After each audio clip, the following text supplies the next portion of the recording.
வெளிவிவகார அமைச்சர் விஜித கேரத் கனடாவில் இனப்படுகொலைக்கான நினைவு தூவி பிரம்டன் நகர சபைக்குள்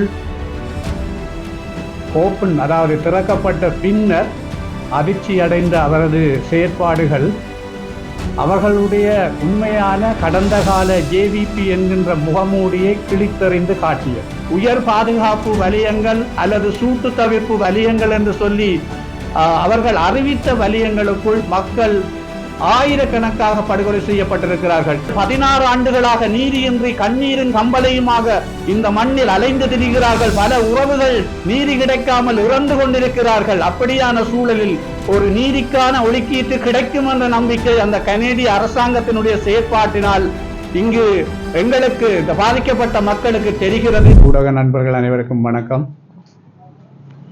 அண்மைய நாட்களில் இலங்கையினுடைய வெளிவிவகார அமைச்சர் விஜித கேரத் அவர்கள் முள்ளிவாய்க்காலில் நடந்த இனப்படுகொலை தொடர்பில் பல்வேறு விதமான முரண்பாடான கருத்துக்களை தெரிவித்திருந்தார். ஆட்சிக்கு வந்து வெளிவிவகார அமைச்சர் பதவியை ஏற்றுக்கொண்ட சில நாட்களில் பாதிக்கப்பட்ட மக்களுக்கு தாங்கள் உள்ளக பொறிமுறை மூலம் நீதி வழங்க இருப்பதாக கதை சொன்ன வெளிவிவகார அமைச்சர் விஜித கேரத் கனடாவில் இனப்படுகொலைக்கான நினைவு தூவி பிரம்டன் நகர சபைக்குள் திறக்கப்பட்ட பின்னர் அதிர்ச்சியடைந்த அவரது செயற்பாடுகள் அவர்களுடைய உண்மையான கடந்த கால ஜேவிபி என்கின்ற முகமூடியை கிழித்தெறிந்து காட்டியது. குறிப்பாக விஜித கேரத் சொன்னார், இந்த உள்நாட்டுக்குள் நடந்த போர்க்குற்றங்கள் இனப்படுகொலை என்ற விடயமெல்லாம் ஒரு கட்டுக்கதை என்று சொன்னார். அது மாத்திரமல்ல, இப்படியான இந்த போர்க்குற்றம் இனப்படுகொலை நடந்ததற்கான எந்த விதமான ஆதாரங்களும் இல்லை. இவை திட்டமிட்டு இலங்கை அரசாங்கத்திற்கும் இராணுவத்திற்கும் அவப்பெயர் ஏற்படுத்தக்கூடிய வகையில் நடத்தப்படுகிற ஒரு செயற்பாடு என்று சொல்லியிருக்கிறார். இவ்வளவு விடயங்களும் வன்மையாக கண்டிக்கப்பட வேண்டியவை.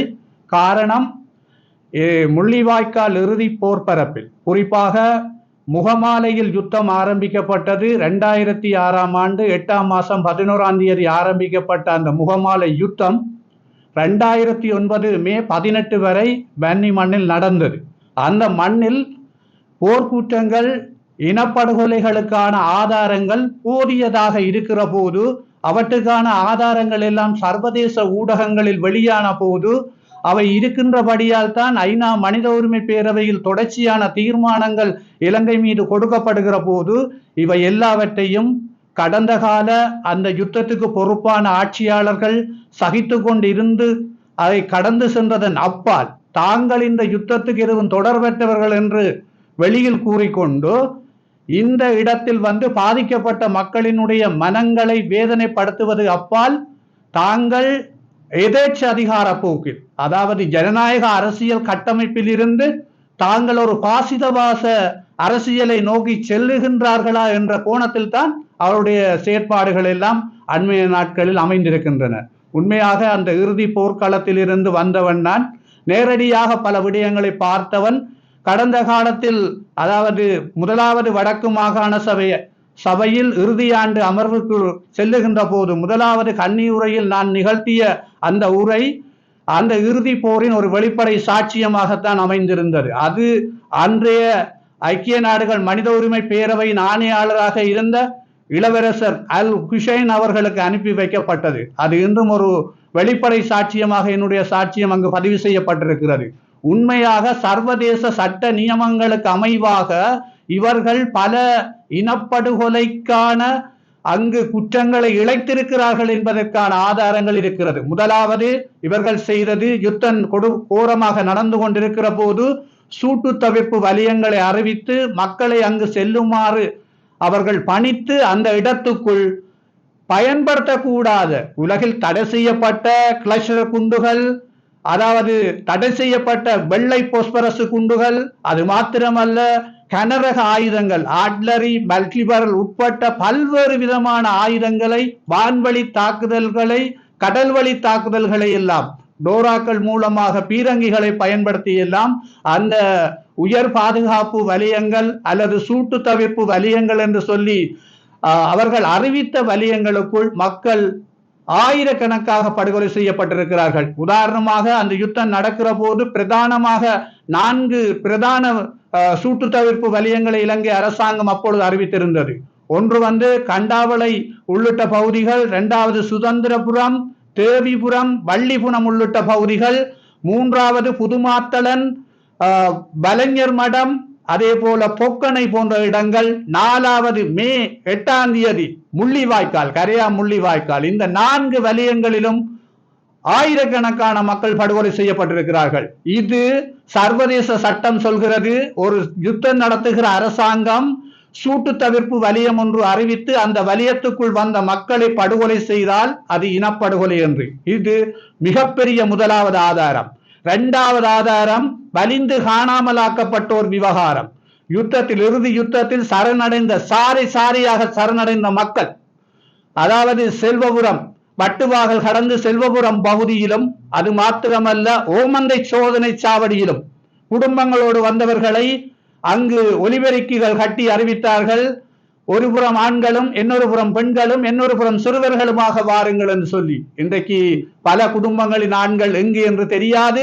அந்த மக்கள் வலிந்து காணாமலாக்கப்பட்ட உறவுகள் தொடர்ச்சியாக போராடி கொண்டிருக்கிறார்கள். 26,000க்கு அதிகமான வலிந்து காணாமலாக்கப்பட்ட உறவுகளினுடைய விண்ணப்பங்கள் உள்நாட்டில் மாத்திரமல்ல சர்வதேச ரீதியாக பல அமைப்புகளிடம் வழங்கப்பட்டிருக்கிறது. ஆகவே ஒரு யுத்தத்தில் வலிந்து காணாமலாக்கப்பட்டிருக்கிறார்கள் என்று சொன்னால் அதுவும் ஒரு இனப்படுகொலை தான். ஆகவே அதற்கும் ஒரு போதிய ஆதாரம் இங்கு இருக்கிறது. அது மாத்திரமல்ல வெள்ளை கொடி வழக்கு, உலகத்தில் எங்குமே நடக்க முடியாத ஒரு கேவலமான செயல். சரணடைந்தவர்களை சுட்டு தள்ளுகிற ஒரு கலாச்சாரம் இந்த இறுதி போரில் நடந்தது. அதுவும் அந்த யுத்தத்தை வழி நடத்திய தளபதிகளும் அதற்கு ஓர்டர் போட்டவர்களுமாக சேர்ந்து சரணடைந்த வெள்ளக்கொடியுடன் சரணடைந்தவர்களை சுட்டு படுகொலை செய்தார்கள். ஆகவே இனப்படுகொலை நடந்தது என்பதற்கு இதைவிட ஏராளமான ஆதாரங்கள் இருக்கிறது. உதாரணமாக இன்னொன்றை நாங்கள் சொல்லிலும், தற்காலிக மருத்துவமனைகள், அதாவது மூங்கிலாறில் இருந்து நாங்கள் பார்த்தால் கிட்டத்தட்ட மூங்கிலாறு, வள்ளிபுணம், புதுக்குடியிருப்பு, இரணப்பாலை, மாத்தளன், பொக்கணை, வளைஞர் மடம், முள்ளிவாய்க்கால், பொன்னம்பலம் வைத்தியசாலை இவ்வளவும் திட்டமிட்டு குண்டு போட்டு தகர்த்தெறியப்பட்டது. அதில் முழுவதும் காயப்பட்ட அப்பாவி தமிழ் மக்கள், பொதுமக்கள் தான் அங்கு கொல்லப்பட்டிருக்கிறார்கள். ஆகவே இது ஒரு திட்டமிட்டு நடத்தப்பட்ட இனப்படுகொலை. ஆகவே இதுக்கு போதுமான ஆதாரம் இருக்கிறது. ஆகவே உள்நாட்டில் இருக்கிற சக்திகளும் புலம்பெயர்ந்த தேசத்தில் இருக்கிற எங்களுடைய மக்களும் அமைப்புகளும் இதை தொடர்ந்து போராட வேண்டிய ஒரு சூழல் இப்பொழுது வந்திருக்கிறது. கடந்த கால ஆட்சியாளர்களை விட மோசமாக எங்களுக்கான நீதியை மழுங்கடித்து அதை இல்லாமல் செய்வதற்கு திட்டமிட்டு இந்த அனுர தரப்பிலான அரசாங்கம் பல முன்னகர்வுகளை முன்னகர்த்த ஆரம்பித்திருக்கிறது. ஆகவே இந்த போராட்டம் வலுவடைய வேண்டும். அதில் உள்நாட்டில் மாத்திரமல்ல சர்வதேச ரீதியாக வலுவடைய வேண்டும். கனடாவில் மாத்திரமல்ல பல நாடுகளில் இனப்படுகொலைக்கான நினைவு தூவிகள் எழுப்பப்பட வேண்டும். அவ்வாறு எழுப்பப்பட்டால் தான் நீதிக்கான கதவுகள் திறக்கப்படும். கனேடிய அரசாங்கம் தருகிற முழுமையான ஆதரவை ஈழத்தமிழ் மக்கள் சார்பில் நான் இதரங்கூப்பி வரவேற்கிறேன். அந்த அரசாங்கத்திற்கும் அந்த மக்களுக்கும் நன்றி சொல்கிறேன். ஏனென்றால் பாதிக்கப்பட்ட மக்கள் 16 ஆண்டுகளாக நீதியின்றி கண்ணீரும் கம்பளையுமாக இந்த மண்ணில் அலைந்து திரிகிறார்கள். பல உறவுகள் நீதி கிடைக்காமல் இறந்து கொண்டிருக்கிறார்கள். அப்படியான சூழலில் ஒரு நீதிக்கான ஒதுக்கீட்டு கிடைக்கும் என்ற நம்பிக்கை அந்த கனேடிய அரசாங்கத்தினுடைய செயற்பாட்டினால் இங்கு எங்களுக்கு இந்த பாதிக்கப்பட்ட மக்களுக்கு தெரிகிறது. ஆகவே இதில் எல்லா நாடுகளிலும் இருக்கிற புலம்பெயர்ந்த மக்கள், இளையோர் எல்லோரும் அந்த தேசிய தலைவர் 2008ஆம் ஆண்டு தன்னுடைய மாவீரத்தின உரையில் மிக தீர்க்கமாக சொல்லி இருந்தார். இது புலம்பெயர்ந்த தேசத்தில் இருக்கிற இளையோருடன் தான் என்னுடைய இந்த போராட்டம் கையளிக்கப்படுகிறது. அந்த போராட்டத்தினுடைய கையளிப்பு என்பது இன்று இளையோர் கனேடிய தேசத்திலும் மற்றும் பிரான்ஸ் போன்ற நாடுகளிலும் பல்வேறு விதமான மாற்றங்களை உருவாக்கி கொண்டிருக்கிறார்கள். இது ஏனைய நாடுகளிலும் இந்த மாற்றங்கள் வர வேணும். குறிப்பாக அமெரிக்கா, பிரித்தானியா போன்ற நாடுகளில் இந்த மாற்றங்கள் வர வேணும். வந்தால்தான் நீதியின் கதவு திறக்கும். இனப்படுகொலை என்பது இந்த மண்ணில் நடந்தது என்பதற்கு போதுமான ஆதாரங்கள் இருக்கிறது. இப்பொழுதும் உயிருடன் என்னை போல பல ஆயிரக்கணக்கான மக்கள் சாட்சியங்களாக இருக்கின்றன. அந்த சாட்சியங்கள் இருக்கிற காலத்தில் இதற்கான நீதியின் கதவுகள் திறக்கப்பட்டு ஒரு சர்வதேச விசாரணை நடத்தப்பட வேண்டும். அந்த விசாரணை தான் தமிழ் மக்களுக்கான ஒரு தீர்வை கொண்டு வரும் என்பதை நாங்கள் மறந்துவிடக் கூடாது. உள்நாட்டில் இருக்கின்ற சக்திகள் அனைவரும், தமிழ் தேசிய சக்திகள் அனைவரும், சர்வதேச நாடுகளில் இருக்கிற மக்களும் இணைந்து இந்த போராட்டத்தை தொடர்ந்து முன்னெடுக்க வேண்டும் என்று நான் கோரிக்கை வைக்கின்றேன். நன்றி. ஆட்சி அமைக்கும் என்று சிலர் கூறினாலும் தற்போது முரண்பாடான கருத்துக்களை சில கட்சி தலைவர்கள் கூறி வருவதை அவதானிக்கக்கூடியதாக இருக்கின்றது. இவ்வாறான நிலையில் தமிழ் தேசிய கட்சிகள் எல்லாம் இணைந்து ஆட்சி அமைப்பதற்கு சந்தர்ப்பம் இருக்கின்றன. பெரும்பாலும் தமிழ் தேசிய கட்சிகள் இணைந்து ஆட்சி அமைக்கிறதுக்கான சந்தர்ப்பங்கள் இருப்பதற்கான ஏதுநிலைகள் இருக்கின்றன. காரணம், இந்த தேர்தல் நடப்பதற்கு முன்பாக, அதாவது தமிழ் தேசிய கட்சிகளுக்கு வாக்களிக்க வேண்டும் என்று கூடுதலான தமிழ் தேசிய கட்சிகள் மக்கள் மத்தியில் பிரசாரம் செய்த ஒரு நிலைப்பாடு இருக்கின்றது மாத்திரமல்ல, அதாவது பொது எதிரியாக இருந்த என்பிபி அரசாங்கத்தை, அது சார்ந்த அமைப்பை இந்த தமிழர் தாயகத்தில் இருந்து ஒதுக்க வேண்டும் என்ற ஒரு பாரிய பிரச்சாரம் கூர்மையடைந்திருந்த அந்த நேரத்தில் எதிர்வரும் காலங்களில் அந்த சபைகள் அமைப்பதற்கு நான் நினைக்கிறேன் பெரும்பாலும் தமிழ் தேசிய கட்சிகள் ஒருங்கிணைந்து அமைப்பதற்கான வாய்ப்புகள் இருக்கும்.